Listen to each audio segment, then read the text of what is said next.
Hello and welcome to another episode of the Sumner County Sports Show. I am your host, Blaine Keller, sports editor of the Gallatin News, Hendersonville Standard, and Portland Sun. Glad to be with you for another week here on the internet and on Main Street Media Television for those who are watching through that platform. Glad Justin Kulik, our producer, is back behind the scenes. Justin spent last week at SEC Media Days. How was that overall? I didn't get a chance to ask you. I think I said during my show that I would have really loved to go to something like that, and I didn't even realize it was in Nashville. Yeah, man, it was fun. It was a good time seeing players up close that play for the SEC. It definitely is humbling. They're pretty big, but it was cool. It was a fun time for sure. Well, Justin, I think I speak for both of us here in saying that those players are big in the SEC, but you and I are not very big people to begin with. So That's true. But before we kick off today's show, I want to let you guys know this show is brought to you by the Tennessee Highway Safety Office, where fans don't let fans drive drunk. And we're continuing our look into some fall sports here in the Sumner County area. We talked with Liberty Creek football coach Bill Alexander last week. This week, it's Gallatin soccer coach Greg Harper. Coach Harper, how are you? I'm doing great. How are y'all? Doing very well. And, Coach, we got a couple of topics that we want to touch on with you here. But first off, kind of an interesting note about one of your former players today, Michael Manfred, goalkeeper for Gallatin up through 2019, I believe, boarded a plane today with Maryville College to go to Italy to play a couple of games against some semi-pro and professional teams. We're going to have a story up on that on the Gallatin News next week. But, Coach, just talk about that kind of opportunity for one of your former players, how they kind of get such a cool experience to play against some professional teams and get to go to another country altogether.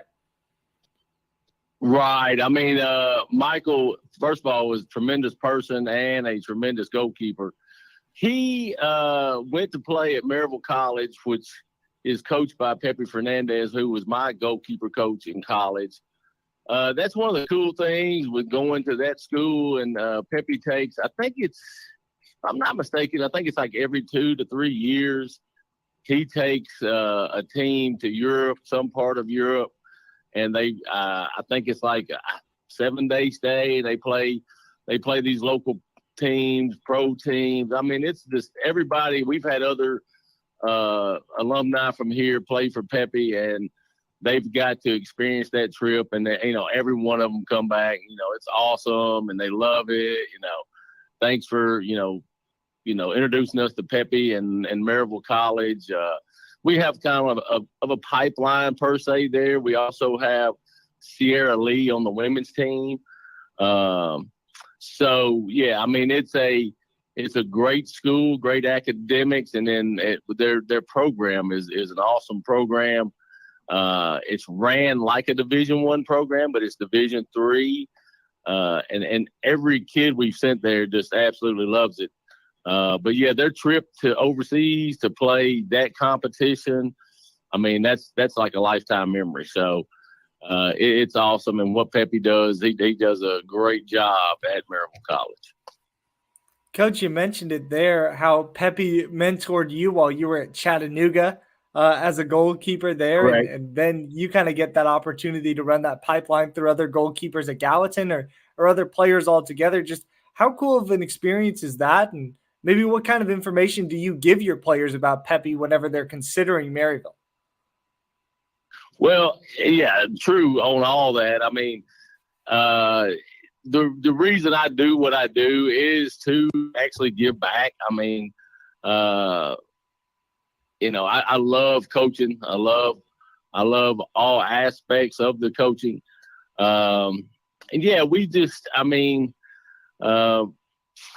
every kid, like I said, every kid I've sent there, they come back and they tell you how thankful they are. And like I said, Pepe did, he mentored me, even though I think he left after my sophomore season to take the job at Tennessee. Well, I think he went straight to Maryville. I'm not positive, but he left. That was like a big void for me, him leaving.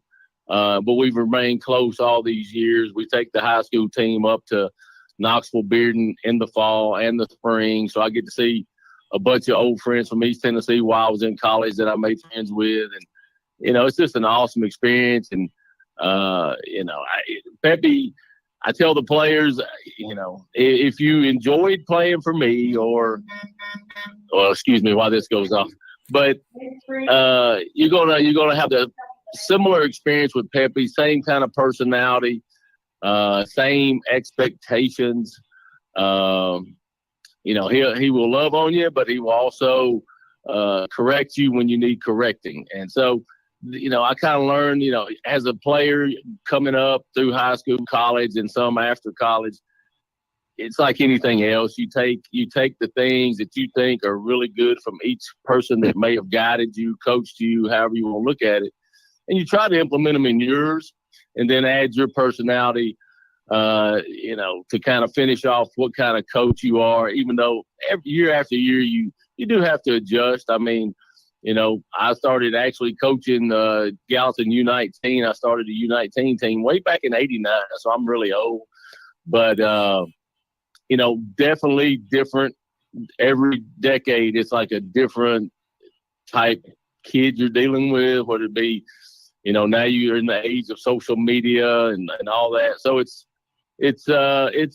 definitely a challenge. And I learned a lot from Pepe. Still learn a lot from Pepe. We talk, weekly, and not just about kids that can come play for him, because I do kind of help him with other schools also. So if I see a kid that I think can play for him, I will let him know the kids. Now, I just try to help kids get to where if they want to play next level, even though they may not play for me, I will try to help them, especially go towards him, because I know what he offers.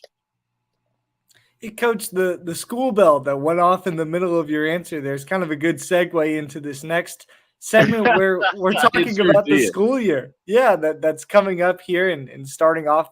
August just seems like it really crept up on us here. And I think the only way some of these coaches are keeping track of it is with the heat index. But you got practices that started up a couple weeks ago. I think, overall, what is this year's team for Gallatin looking like on the girls' side?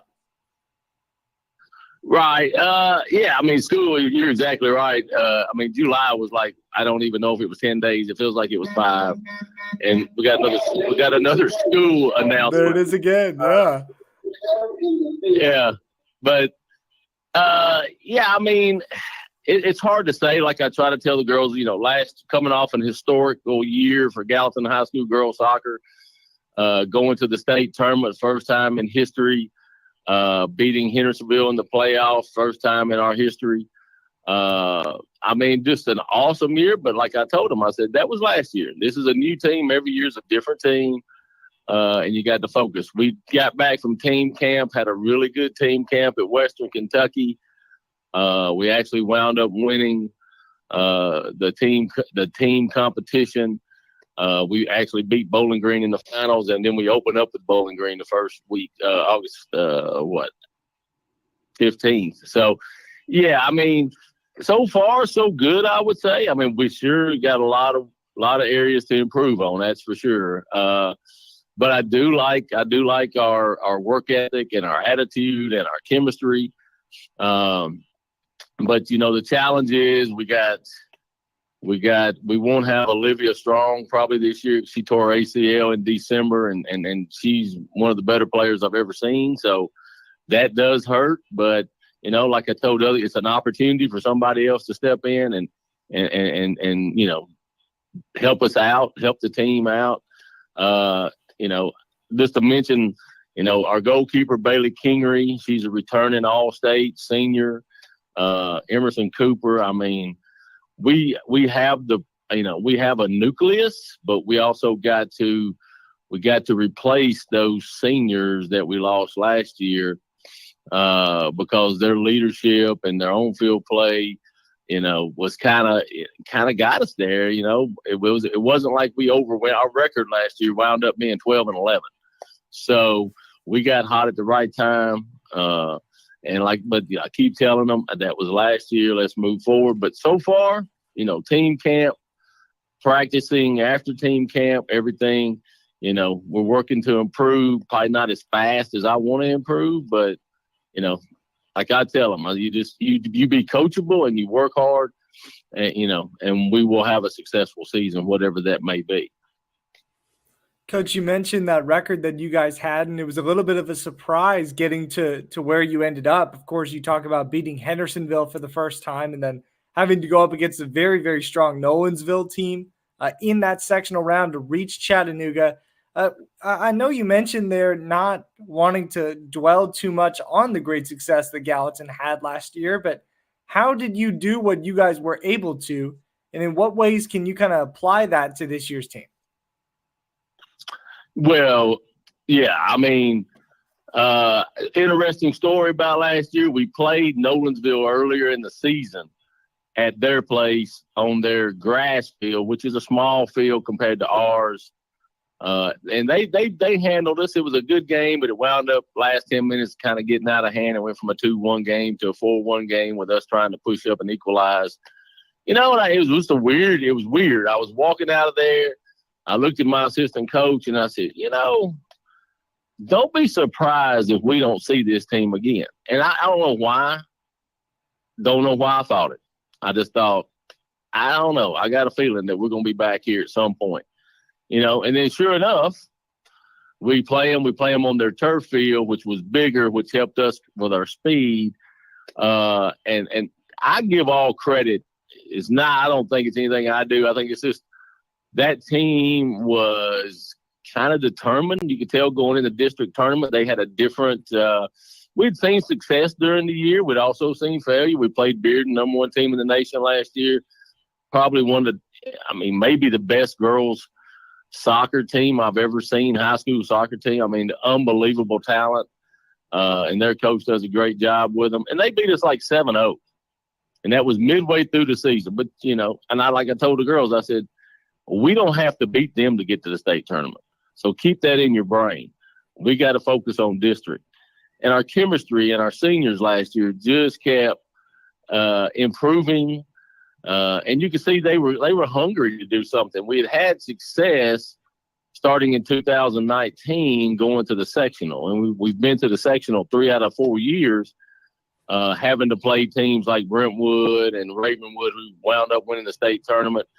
And then we had 10 seniors graduate. So the 21 season wasn't one of our best. And then last year, that team, I'm telling you, I give them all the credit because it was like they refused to lose. And it was we go to Nolensville, like you said. And now I will say this: Nolensville didn't have Maddie Podolsky, the all-world player that's on the girls' national team and all that stuff.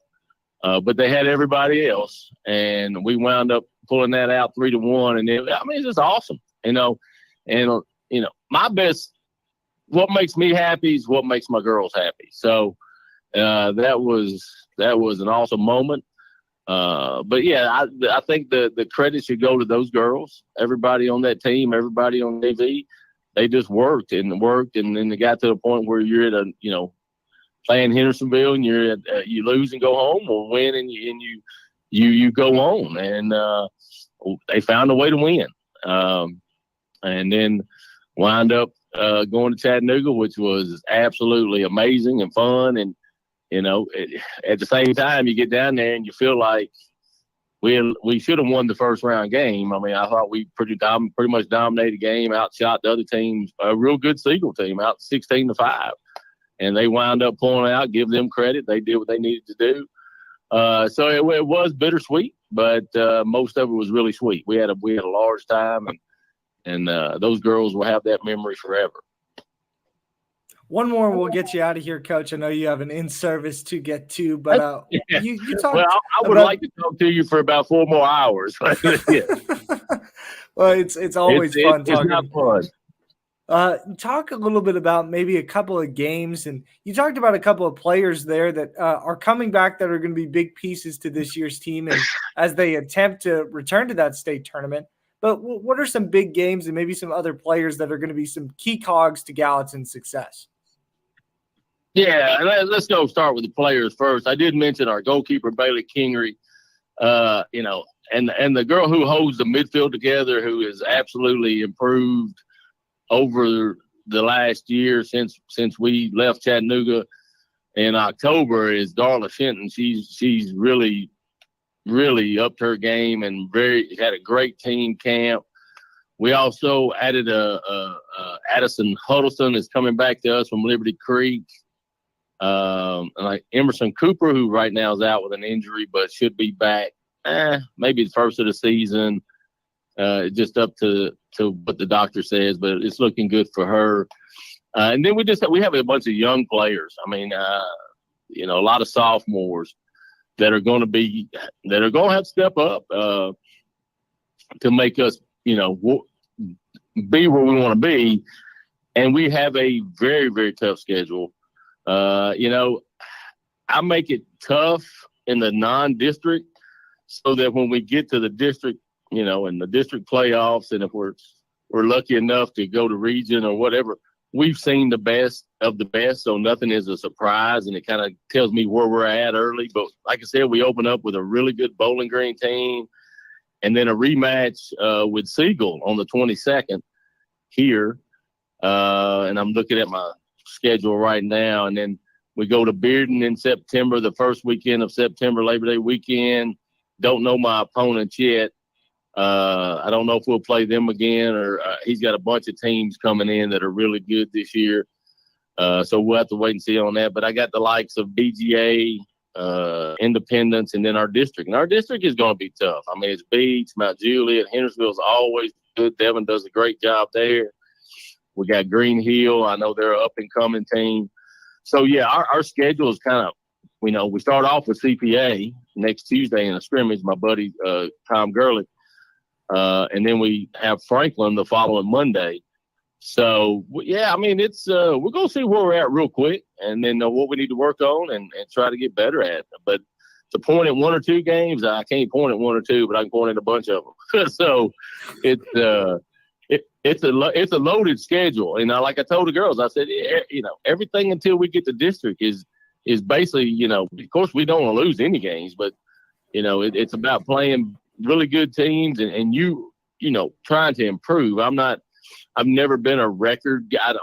If you ask me how many wins I have as a coach, I can't even tell you. I have no idea. But it's all about, to me, it's all about, where you wind up and was it a successful season and did your players grow from it and did they enjoy the season, and things of that nature. So we play, like I said, we got a tough road to go and it's going to be interesting. We got practice tonight. I'm giving them off tomorrow. We practice on Monday, regular stuff. And then school starts Tuesday. And the first day we're going to CPA down there. And he always has a great team. So, yeah, I'd know something next Tuesday night, to be honest with you. Oh, Coach, excited to catch as many Gallatin soccer games as I can this season. Thank you so much for coming on the Sumner County Sports Show. And best of luck as you continue to prepare for the first day of school, which is unbelievably on Tuesday. I know. But one more time, I want to thank you and what y'all do for high school sports. I mean, it's that's big for us at the high school level to get coverage like this, to have a podcast to come on and talk to, and be more than happy anytime you want me to come on here. I'll come on here and talk about our program, and anytime you want to, come over, whatever, I'm here. Just give me a call.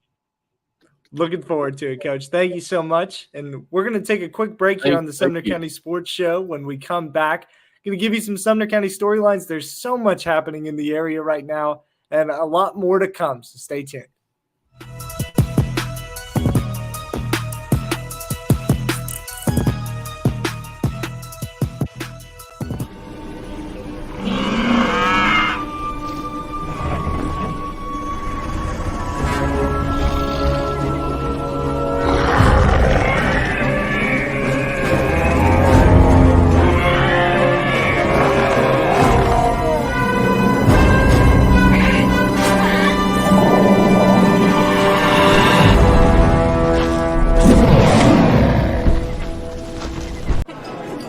It's just a few cocktails at happy hour. It's just a few cocktails at happy hour. You really good try. There aren't any cops around. I didn't think there were any cops around. I drink and drive all the time. Sir, you've been in a serious crash. I need you to hang on, okay? Rub your hands. Tired of hanging lights every year? We get it. That's why Southern Nights is here to help. We install programmable lighting on your home or business so you can enjoy beautiful, customizable lighting all year round. No more ladders, tangled lights, or cold nights outside. We do the work, you do the celebrating. Call Southern Nights today and take the hassle out of holiday lighting forever. For a free quote, give us a call at 931-241-3074 or visit our Facebook page at Southern Nights. Sparks will fly and smoke will roll at Nashville Fairgrounds Speedway as America's favorite short track roars back to life Saturday, July 29th with the return of high-speed, non-wing open-wheel sprint cars for the first time in almost 20 years. The Pro Door Manufacturing 40 joining the 500 Sprint Car Tour will be the Jake Sari All-Stars Tour presented by Chevrolet Performance. Plus, all 6 local quarter-mile divisions. Get your tickets for the return of high-octane racing action at Nashville Fairgrounds Speedway.Racing. This is Chris Yao with Main Street Sports Today. Every show, Mo Patton and I welcome friends from all across the sports landscape, from high school coaches and reporters to national, college, and pro sports personalities. You never know who might stop by for a chat. AP Tennessee Sports Editor, 3-time Tennessee Sports Writer of the Year 2020 TSWA Hall of Famer. She covers the Titans, the Predators, the Grizzlies, college football, and hoops. Please make welcome Teresa Walker. Former University of Tennessee, former Team USA Olympian, ex-Cy Young Award winner, R.A. Dickey. R.A., did I miss anything? Man, that was sweet. Yeah, I need to listen to that before I go to bed every night. That was nice. Has 5 sports Emmys. That's not bad for the other guy in Wham, Ryan McGee.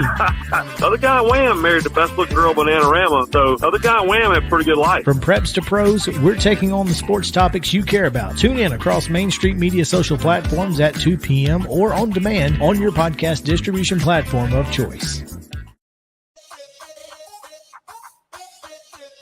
The Sumner County Sports Show is brought to you by the Tennessee Highway Safety Office, where fans don't let fans drive drunk. Huge thank you to Gallatin soccer coach Greg Harper as he prepares for his girls' soccer season and, just a couple months ago wrapped up his boys' soccer season. So, his plate is never empty. I'm sure that guy always stays busy. So really grateful for him coming on the show today and giving us a great insight into Green Wave soccer. Give you a little bit of some Sumner County storylines, take one more break, and wrap up the show. Talking about our full count recap this week, the Rhythm had a bit of a challenge in the semifinal series of the Ohio Valley League. They had no trouble facing off against Clarksville and, in fact, had a huge win of a semifinal series against Paducah to start. I think that game was I know it wasn't close. I can't remember the score off the top of my head, but I do know Paducah even the series in game 2, 12-7, leading to last night's game that decides who moves on to the OVL Championship Series. 1-1, bottom ninth, and Sam Slaughter lifts one deep into the outfield for a walk-off home run. This Full Count Rhythm was not a team that was a huge power club, but they came up big when they needed to, and now they have a chance to fully defend their title going into this weekend. It's going to be a fun one. I believe their opponent is TBD. I'm sure if you went on the OVL website, you'd be able to find who they're matching up against. It'll be a fun series, a good 3-5 gamer nonetheless. When we look at high school sports a little bit, going to jump in and out of high school sports and pros here. And college level, I guess, too. We're touching all the bases. Pope Prep Athletic Director John Dempsey told Main Street Preps yesterday that baseball coach Chris Parker was out, is no longer the coach after 7 seasons at the helm. Parker did a wonderful job in his 7 seasons with the Knights, 6 state tournament appearances. He had 8 Division I players and 2 MLB draftees from Pope Prep. It seemed as though this past year was a bit of a bump of the road.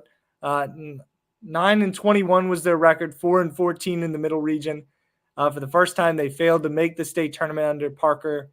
And then there was, as was reported last night, TSSAA dead period violation against Parker and junior Nate Webb during their time with Team Tennessee in the national tournament over the dead period. So that may have played a factor. There's no true correlation between the two. As far as we know, Coach Parker just no longer the coach of that program, and just excited to see what happens. Best of luck and well wishes to Coach Parker and Pope Prep baseball program and seeing what they do with their new leader moving forward. Jumping ahead to next week on Monday, IndyCar driver Joseph Newgarden, a Hendersonville native, will be honored by the state of Tennessee before returning to the track at the Music City Grand Prix. A huge ceremony to be set before that day. It'll be a fun one to watch and a fun one to cover because I'll be there on Monday and, excited to talk to somebody of that caliber, of course. Newgarden won the Indy 500 this year, notoriously most recently swept 2 races in Iowa as well. So he's just having a phenomenal IndyCar season and really excited to get the chance to talk to him in a couple of days. Our Sumner County football preview update, 2 more down, 3 to go, I believe. I've still got to write Hendersonville's preview, Beach's preview, and Westmoreland's preview. It's funny, 2 of the biggest schools football-wise from last season in Beach, which was the 6A runner-up, and Westmoreland, which had a resurgent 7-win season, are the 2 that I haven't been to. So I guess I'm saving the best for last here, but excited to get out there next week and get to know those coaches, put a face to a name a little bit, and get to cover their team. Excited for you all to see what this preview magazine looks like. It's our Sumner County storylines. There's plenty more to touch on, but we simply don't have the time for it today. We're going to take one more break, and when we come back, wrap up this show. Stay tuned for it.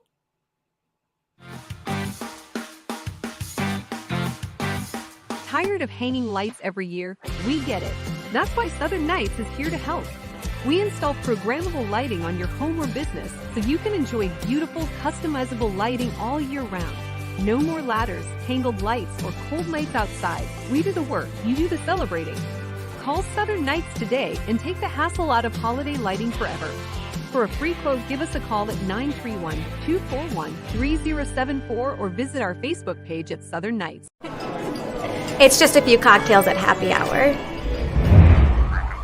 It was just a few cocktails at happy hour. You really good try. There aren't any cops around. Didn't think there were any cops around.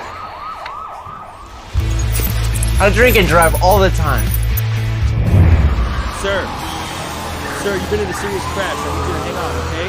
Rub your hands where you are right now. Sparks will fly and smoke will roll at Nashville Fairgrounds Speedway as America's favorite short track roars back to life Saturday, July 29th with the return of high-speed, non-wing open-wheel sprint cars for the first time in almost 20 years. The Pro Door Manufacturing 40 joining the 500 Sprint Car Tour will be the Jake Sari All-Stars Tour presented by Chevrolet Performance. Plus, all 6 local quarter-mile divisions. Get your tickets for the return of high-octane racing action at Nashville Fairgrounds Speedway.Racing. As Justin Kulik is learning today, I'm more zigging and zagging than any super speedway driver could be. A quick break there, but we're back on the Sumner County Sports Show. A couple of congratulations in order. Huge congrats to Austin Dulay, the Hendersonville boxer, who won his fight at Nashville Municipal Auditorium this past weekend, a third-round knockout, of Juan Carlos Pena. A huge congrats to him. We did a story a couple of weekends ago about his boxing gym. Those photos from the illustrious photographer Christina Moore are in the Hendersonville Standard. She does a wonderful job, and as does all of our photographers in the Hendersonville area. Really grateful for them. And once again, congratulations to Austin Dulay. We've got a couple more interesting stories coming in the Gallatin area. Like I said, I couldn't touch on everything. There's just so many things going on before the start of football season. With some other people doing some interesting things in the community. And on top of that, you've got golf, track and field, soccer, as we've talked about today. It's this, that, and the other happening in Sumner County, and we're just glad to be covering it. That closes our thoughts. That closes our show today on the Sumner County Sports Show. Thank you for joining. Thank you for listening, and we'll see you next week.